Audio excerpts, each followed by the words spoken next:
चलिए आज पहले इस संयोग का शुभारंभ किया जाए। बहुत ही आप सभी को बहुत बहुत प्रणाम, गुड मॉर्निंग, नमस्ते, सत श्री अकाल आदि आदि जो भी संबोधन हैं पहले वो हो जाए। पहले कृत्रिम वाटर पार्क्स के दर्शन कर लें आप, ये रिसोर्ट में बना हुआ है कृत्रिम, और इसके बाद फिर आपको आज अभ्यारण्य के दर्शन कराएंगे। और जो विश्व प्रसिद्ध अभ्यारण्य है और जो एक प्रकृति का एक महान संदेश इस देश में और विश्व में दे रहा है, आज उसका भी भ्रमण किया जाएगा। और आप सभी लोग आज प्रकृति का आनंद लीजिएगा और बिल्कुल हमारे चैनल से जुड़े रहिए। हमारा चैनल है ज्ञान एंड नॉलेज। मैं राम प्रताप सिंह कुशवाहा आप सभी का स्वागत व अभिनंदन कर रहा हूँ। इस अनंतम रिसोर्ट से कॉर्बेट पार्क करीब 18 किलोमीटर है। 18 किलोमीटर का सफ़र अभी हम लोग करेंगे। हमारे गाड़ी के ड्राइवर हैं श्री भास्कर साहब, और ये अभी बहुत अच्छी जानकारी देंगे पूरी सेंचुरी के बारे में। मौसम सुहावना भी है और बूंदाबांदी पानी भी बरस रहा है। और चल दिए हैं हम लोग, पूरी AWPL की टीम, करीब 300 फाइटर इस समय हैं। अच्छा 400 हो गए सर, वाह। पूरे भारत से यहाँ 400 फाइटर ट्रेनिंग ले रहे हैं आयुर्वेद के विशेष गूढ़ रहस्यों के बारे में। और भूविटा जो खाद है, उर्वरक खाद, जिससे ज़मीन सोल की शुद्धिकरण हो रहा है और ज़मीन उपजाऊ बन रही है, उसके बारे में विशेष ट्रेनिंग यहाँ चल रही है। और कंपनी के विशेषज्ञ लोग भी आए हुए हैं। उसी में सुबह सुबह हम लोग सफारी भ्रमण के लिए निकल पड़ रहे हैं। वकील साहब आप कहाँ से हैं? जायज से। क्या शुभ नाम है सर? जितेंद्र प्रताप सिंह। ओहो, और आप सर? मैं जायज से विनोद कुमार चौधरी। अरे वाह साहब, वाह। और एक और सदस्य जो हमारे हो गए हैं साहब, वो कौन है? अमरनाथ सलोन। आप कहाँ से हैं साहब? अमरनाथ सलोन से। अच्छा, तो यहाँ पर जिप्सी गाड़ियाँ उपयोग की जा रही हैं सफारी के कार्य के लिए, और 7 लोग टीम में बैठते हैं। ड्राइवर सहित 8 लोग हो गए, 8 लोग। इस तरह से ये सफ़र प्रारंभ हो गया है। देखिए हरे भरे खेत, और सबसे बड़ी बात ये है कि ये भारत का बहुत ही उपजाऊ क्षेत्र है। यहाँ धान की फसल एक बार हो चुकी है, और वो भी बहुत ही उम्दा और बेहतरीन किस्म का धान होता है यहाँ। बासमती, काला नमक आदि बहुत अच्छी वैरायटियाँ हैं। हमारे प्रमुख साहब बताएंगे कुछ। बताइए सर, कौन सी वैरायटी विशेष हो रही है यहाँ धान की? आपने तो जानकारी की है। आप तो बड़े प्रसन्न हो गए हैं जब आपने धान की एक फसल यहाँ कटी हुई देखी हैं। आप तो मंत्रमुग्ध हो गए हैं, बिल्कुल आप जमीन से जुड़े हुए। हाँ, अच्छा, बासमती यहाँ प्रमुख चावल है। और देहरादून भी एक, हाँ वाह। ये बताया है प्रमुख साहब ने कि विश्व प्रसिद्ध ये चावल की वैरायटी है, मतलब धान की। और देखिए पूरा आपको मैं आज जुड़े रहिए आज हमारे आप वीडियो ब्लॉग से। 1 मिनट के लिए मिस कर सकते हैं। श्री विनोद साहब जायज से AW टीम के बहुत बड़े जो है वो हो रहे हैं फाइटर।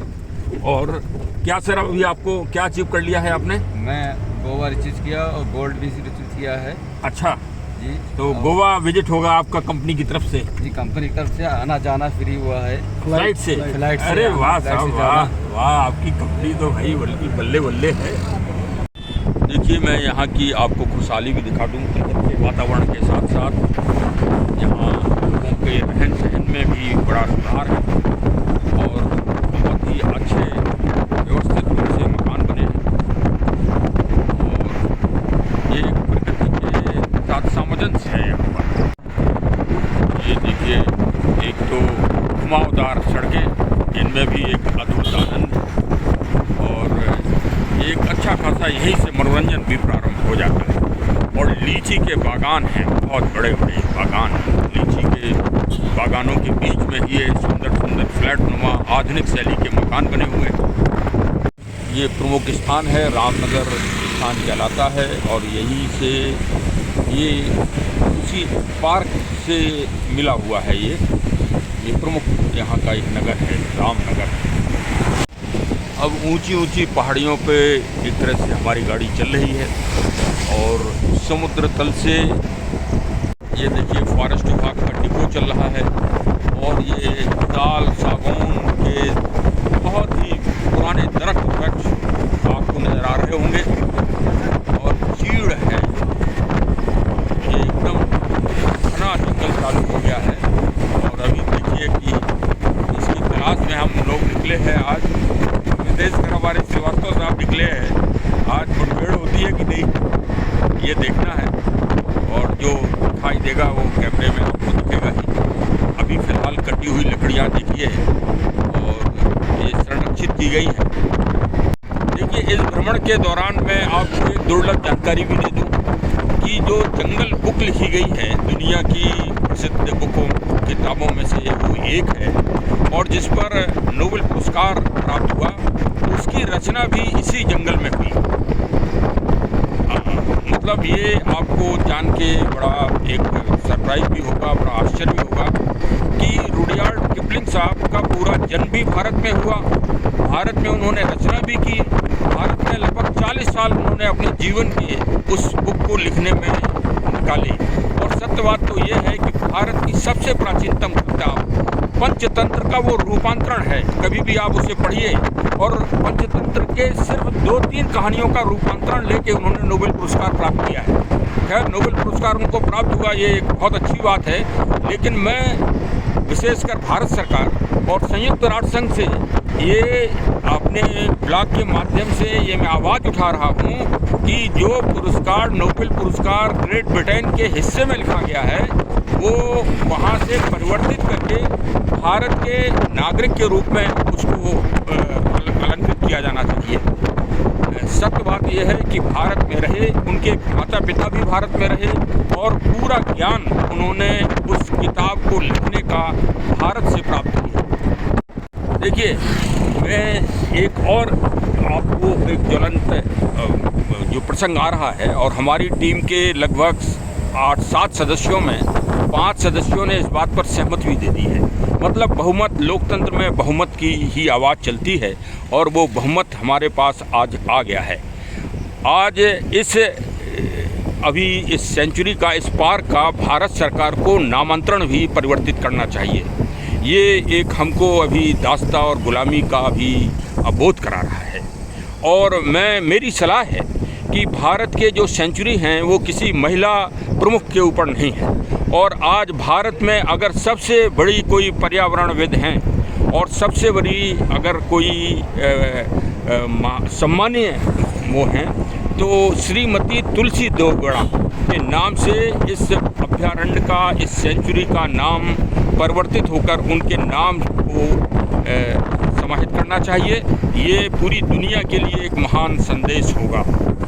श्रीमती तुलसी गौड़ा जी को भारत सरकार ने अभी सम्मानित किया है और वो जंगल विश्व कोष के नाम से जानी जाती है। लगभग 30,000 पौधों का, दुर्लभ पौधों का उन्होंने संरक्षण व रोपण किया है और साथ ही साथ वो जितने भी जंगल की जानकारियां हैं वो जानकारियां उनको बिल्कुल बृहद रूप से याद है, एक चीज़ याद है जो किसी विशेषज्ञ और पर्यावरणविद को इतनी जानकारी नहीं है। और ये एक आवाज़ है, इस आवाज़ को जरूर ही प्रैक्टिकल रूप में सारगर्भित होना चाहिए, ऐसा अनुभव हो रहा है।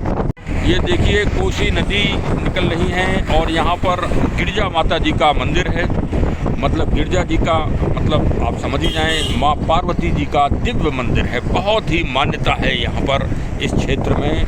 जो भी दर्शनार्थी आते हैं वो मतलब भ्रमणकारी वो दर्शन करने अवश्य जाते हैं और ये यहाँ का दिव्य स्थान है। ये कोसी नदी के पैरेलल में ही हम चल रहे हैं और देखिए यहाँ से पानी की चमक दिखाई दे रही है, इतना स्वच्छ पानी है यहाँ पर और कोई प्रदूषण नहीं। अभी तक हमको कोई पॉलिथीन भी यहाँ पर नहीं मिली है। ये मत समझिए कि मैं कोई सकारात्मक गुणवत्ता ज़्यादा बता रहा हूँ, लेकिन मैं जो देख रहा हूँ और आप हमारे कैमरे में भी देख रहे होंगे कि यहाँ पर जो भी भ्रमणकारी आ रहे हैं दर्शनार्थी, वो सब इस बात का ध्यान भी रख रहे हैं काफ़ी कुछ। और प्रशासन की भी, वन विभाग का विशेषकर ये किसके पेड़ हैं ड्राइवर साहब? साल के पेड़ हैं साहब। हमारे ड्राइवर साहब भी बड़े, भास्कर साहब बड़े सहयोगी हैं और बहुत ही इनको प्रकृति से प्रेम है, मतलब एकदम अभिभूत हैं ये, और बहुत अच्छी अच्छी जानकारियाँ भी दे रहे हैं।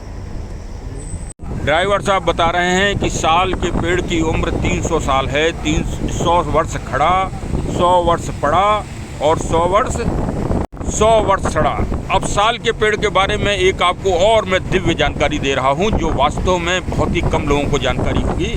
देखिए भाई, शर्त यही है कि हमारे चैनल को सुनते ज़रूर रहिए और सब्सक्राइब जरूर कर दीजिए, तब मैं जानकारी दिया करूंगा आपको। अच्छा, लीजिए जानकारी लीजिए। वहाँ आज मैं पहुँच रहा हूँ तथागत महात्मा बुद्ध जी के सबसे पहले जीवन के प्रारंभ में। जीवन के प्रारंभ में अगर महात्मा बुद्ध जी ने सबसे पहले कोई चीज़ इस दुनिया में पकड़ी, मतलब इस मृत्युलोक में पकड़ी, मतलब इस पृथ्वी पर पकड़ी, तो सबसे पहले साल की टहनी पकड़ी थी। उनका जन्म साल से घिरे हुए पेड़ों के उस झुंड के बीच में हुआ था, जब प्रसव की स्थिति थी। और उसमें माता जी को जो कि साथ में थे उनके सहयोगी, वो साल के वृक्षों के उस झोपड़ी या उसमें ले गए थे और वहाँ पर महात्मा तथागत जी का जन्म हुआ था। और सबसे पहले उन्होंने साल वृक्ष की टहनी को अपने हाथों से पकड़ा था। इसलिए साल वृक्ष की चौखट बनाते हैं हम, साल वृक्ष को हम अपने दरवाजे पर लगाते हैं और साल वृक्ष सबसे पवित्र लकड़ी में से एक माना जाता है। ये देखिए आगे से आगे चली जा रही है हमारी गाड़ियाँ, पूरी टीम जा रही है AWPL की। और यही वास्तव में इस संस्था और इस कंपनी के जो MD साहब हैं श्री संजीव कुमार साहब, उनको प्रकृति से वास्तव में बहुत अद्भुत स्नेह है। और इसीलिए जो भारत के प्राकृतिक दर्शनीय स्थल हैं वो अपनी टीम को वहीं भ्रमण कराते हैं और एक तरह से वो अप्रत्यक्ष रूप से प्रकृति के संसार से भारत के युवाओं को जोड़ रहे हैं। भारत के जो आयुर्वेद का सही ज्ञान है, जो आयुर्वेद के जनक कहे जाते हैं जंगल, वो उन्हीं का भ्रमण करवाते हैं। अपनी टीम के जो भी लीडर्स हैं उनको ऐसा मतलब वो मार्गदर्शन देते हैं कि पूरी टीम जो है ये अद्भुत, देखिए सहयोग है कि पूरे हम लोगों का 400 लोगों की टीम आज पूरा ये ज्ञान लेगी जंगल का और जंगल में मनोरंजन करेगी और प्रकृति के साथ से जुड़ेगी। हमारे ड्राइवर साहब भास्कर साहब ने हम लोगों को आगाह कर दिया है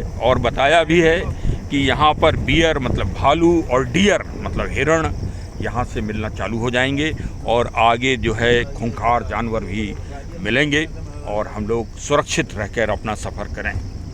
ये उन्होंने वार्निंग दे दी है कि शरीर का कोई भी अंग गाड़ी से बाहर ना निकाला जाए। ये देखिए, ये सामने डियर आ गए, बिल्कुल गाड़ी के सामने। देखिए आप आराम से ये देखिए, दो डियर हैं बिल्कुल और 12 सिंगा पूरा झुंड बैठा है। कम से कम 250 हिरण सामने आपको दिख रहे होंगे। मैं फ़ोटोग्राफ भी ले रहा हूँ, जूम करके आपको दिखा रहा हूँ। ये देखिए, ये सामने, ये देखिए, ये सामने देखिए, फ़ोटोग्राफ ही वो खिंचवा रहा है सामने खड़े होके। ये नेचुरल है, बिल्कुल प्राकृतिक, आपको अद्भुत सुंदर आपको दिखा रहे हैं। ये देखिए वो भागे मेरी आवाज़ को सुन के।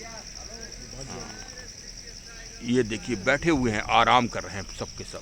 अब हम लोग बिल्कुल धीमी आवाज़ में बोल रहे हैं जिससे उनको डिस्टरबेंस ना हो और सड़क को भी सावधानी से पार किया जा रहा है। देखिए गली में खड़े हुए हैं, ये पगडंडी हैं और पगडंडियों में खड़े हुए हैं। जैसे फ़ोटो, अच्छा मैंने ये देखा है कि जानवर भी अपना फ़ोटो बहुत अच्छे प्यार से खिंचाते हैं। चलें साहब चलें। ये देखिए पूरा झुंड है, झुंड का झुंड, हिरण का झुंड है।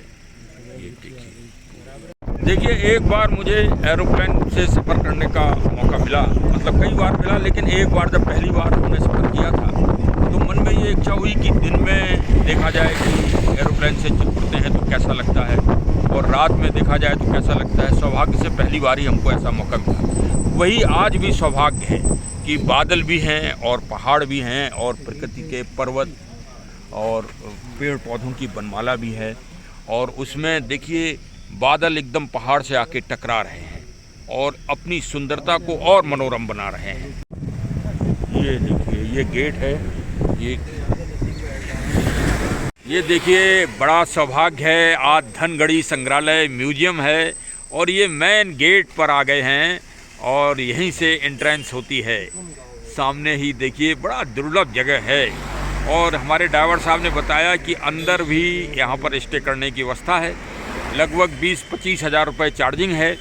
और चूँकि 15 जून के बाद सरकार का नियम है कि 15 जून के बाद जो है बारिश मानसून का वो प्रारंभ हो जाता है। अच्छा, ये जो डियर आप देख रहे हैं ये एक प्रजाति के नहीं हैं। ये जब विशेषज्ञ लोग देखते हैं तो ये बहुत ही इनमें दुर्लभ वैरायटियाँ हैं। मतलब दुर्लभ वैरायटियों का संग्रह अभी आपने देखा था। और ये देखिए ये वामी बहुत पुरानी है। अच्छा, एक और आपको विशेष बात बताएं कि यहाँ पे जो पेड़ गिर जाते हैं वो पेड़ वहीं जो है डले रहते हैं, उनको बाहर नहीं निकाला जाता। ये पर्यावरण और जंगल के उसको दृष्टि को देखते हुए, क्योंकि वहीं उनका मतलब डिस्पोजल हो। ये देखिए सड़क पार कर रहे हैं डियर का पूरा झुंड और गाड़ियाँ रुक गई हैं। यहाँ पर जो ड्राइवर साहिबान हैं वो बड़े एक्सपर्ट हैं और जैसे ही कोई जानवर सड़क को पार करते हुए देखते हैं गाड़ियाँ धीमी हो जाती हैं। देखिए उधर सामने गाड़ी रुकी हुई है, इधर हमारी गाड़ी रुकी हुई है और ये देखिए एक डियर का बच्चा जो है सड़क पार कर रहा है। और ये देखिए मोटरसाइकिल वाले ये नए कोई बच्चे हैं, धुआंधार चला रहे हैं, इन पर प्रतिबंध लगना चाहिए। ये प्रदूषण भी फैला रहे हैं यहाँ जंगल में और वास्तव में ये एक जागरूकता का विषय है। ये देखिए जो एक्सपर्ट लोग हैं वो गाड़ियाँ सब की सब रुक गई, सब एक भी नहीं, एक भी। देखिए एक डियर के ऊपर चिड़ियाँ भी बैठी हुई हैं, वो भी एक दुर्लभ था। ये देखिए सारी गाड़ियाँ रुक गई। कुछ जो नए लोग आ जाते हैं वो यहाँ वॉइस भी करते हैं, आवाज़ भी लगाने लगते हैं, जो कि यहाँ प्रतिबंधित है। ये देखिए ये अमेठी लखनऊ टीम ही जा रही है। ये देखिए अभी ये देखिए ये वही हिरण जा रहे हैं चितकबरे वाले और जो बड़ी दुर्लभ प्रजातियों के हैं। कस्तूरी इन्हीं के गर्भ में होती है। हाँ, हमारे ड्राइवर साहब भास्कर साहब ने बताया कि सही जानकारी ही दी जाए। कस्तूरी मृग यहाँ पर है, दुर्लभ प्रजाति है, लेकिन वो विशेषकर हिमालय के और ऊंचाई क्षेत्र में पाए जाते हैं। और यहाँ पर देखिए कबीरदास जी याद आ गए और साथ में उनका जो प्रसंग है वो भी मैं आपको सुना ही दूँ, क्योंकि कबीर को बिगड़ जाने इस भारत की महानता में प्रश्न चिन्ह लग जाएंगे अगर कबीर की महानता को हमने नगण्य कर दिया।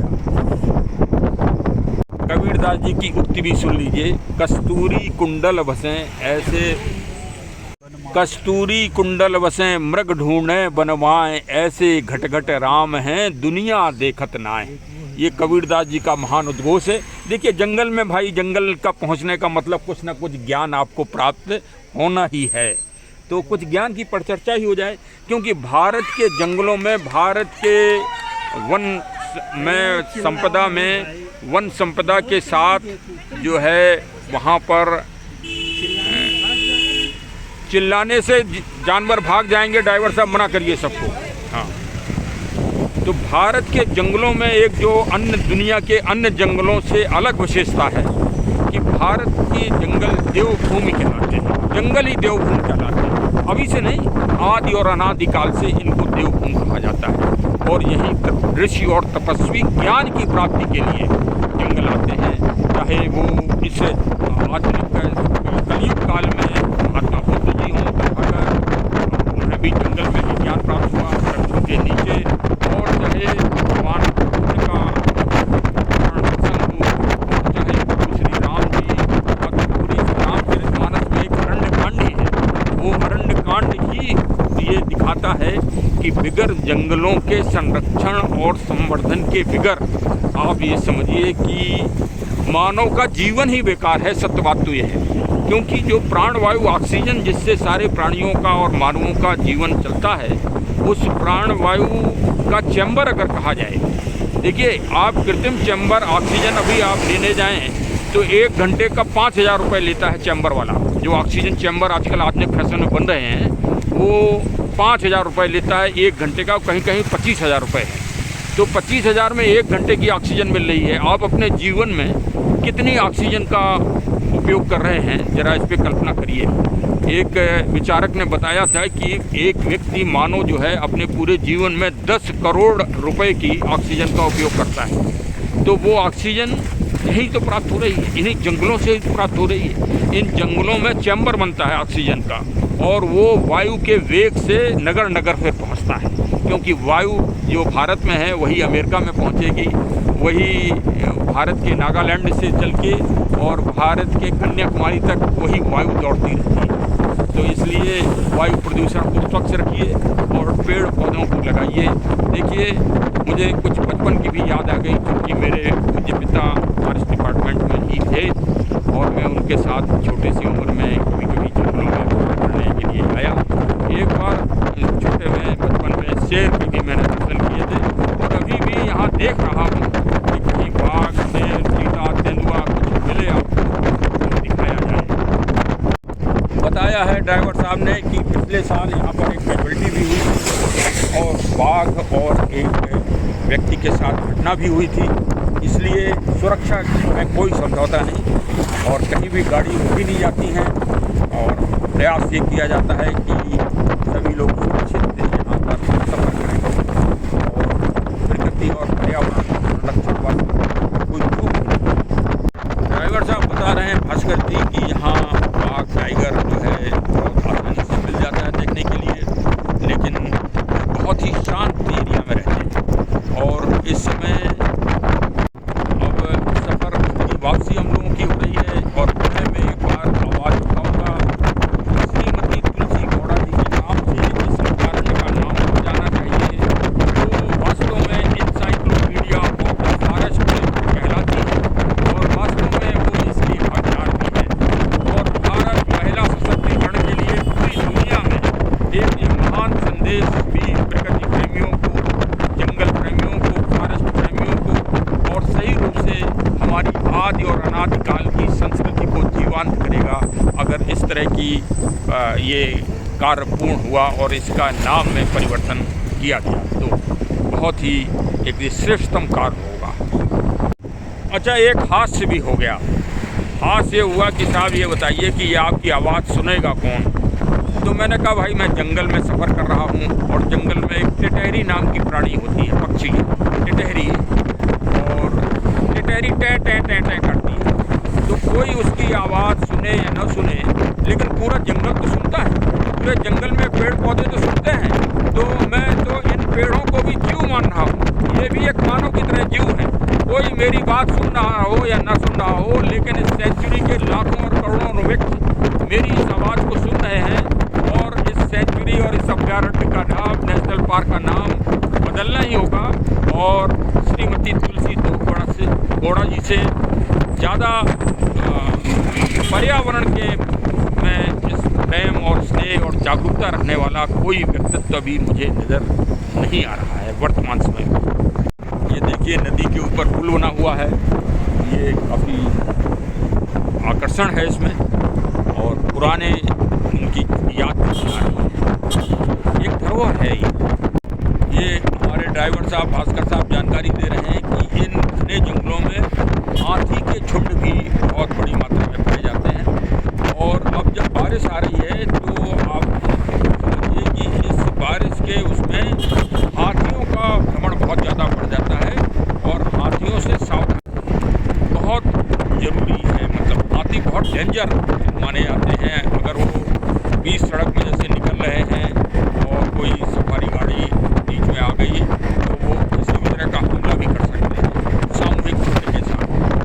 बहुत ये लोग कौशल रखते हैं, विशेषकर हाथियों की झुंड से।